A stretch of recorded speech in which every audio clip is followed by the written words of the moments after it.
சங்கீதம் 10. கர்த்தாவே, ஏன் தூரத்தில் நிற்கிறீர்? ஆபத்து நேரிடுகிற சமயங்களில் நீர் ஏன் மறைந்திருக்கிறீர்? துன்மார்க்கன் தன் பெருமையினால் சிறுமைப்பட்டவனை கடூரமாய் துன்பப்படுத்துகிறான். அவர்கள் நினைத்த சதிமோசங்களில் அவர்களே அகப்படுவார்கள். துன்மார்க்கன் தன் உள்ளம் இச்சித்ததை பெற்றதினால் பெருமை பாராட்டி பொருளை அபகரித்து தன்னைத்தான் போற்றி கர்த்தரை அசட்டை பண்ணுகிறான். துன்மார்க்கன் தன் கர்வத்தினால் தேவனை தேடான்.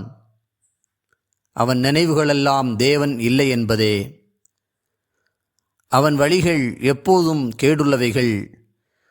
உம்முடைய நியாயத்தீர்ப்புகள் அவன் பார்வைக்கு எட்டாமல் மிகவும் உயரமாயிருக்கிறது. தன் எதிராளிகள் எல்லார் மேலும் சீறுகிறான்.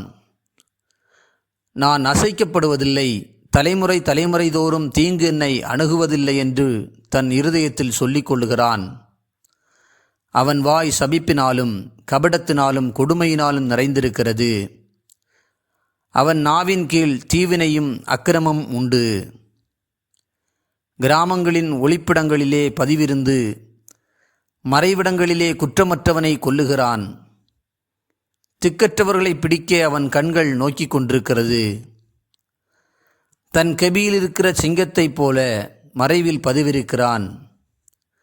ஏழையை பிடிக்க பதிவிருந்து ஏழையை தன் வலைக்குள் இழுத்து பிடித்து கொள்ளுகிறான். திக்கற்றவர்கள் தன் பலவான்கள் கையில் விழும்படி அவன் பதுங்கி கிடக்கிறான். தேவன் அதை மறந்தார் என்றும் அவர் தம்முடைய முகத்தை மறைத்து ஒரு காலம் அதை காணமாட்டார் என்றும் தன் இருதயத்திலே சொல்லிக் கொள்ளுகிறான்.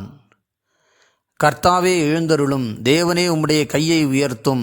ஏழைகளை மறவாதேயும். துன்மார்க்கன் தேவனை அசட்டை பண்ணி நீர் கேட்டு விசாரிப்பதில்லை என்று தன் இருதயத்தில் சொல்லிக் கொள்வானேன்? அதை பார்த்திருக்கிறீரே, உபத்திரவத்தையும் குரோதத்தையும் கவனித்திருக்கிறீரே. நீர் பதிலளிப்பீர். ஏழையானவன் தன்னை உமக்கு ஒப்புவிக்கிறான். திக்கற்ற பிள்ளைகளுக்கு சகாயர் நீரே. துன்மார்க்கனும் பொல்லாதவனுமாயிருக்கிறவனுடைய புயத்தை முறித்துவிடும்.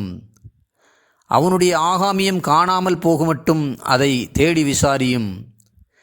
கர்த்தர் சதாகாலங்களுக்கும் ராஜாவாயிருக்கிறார்.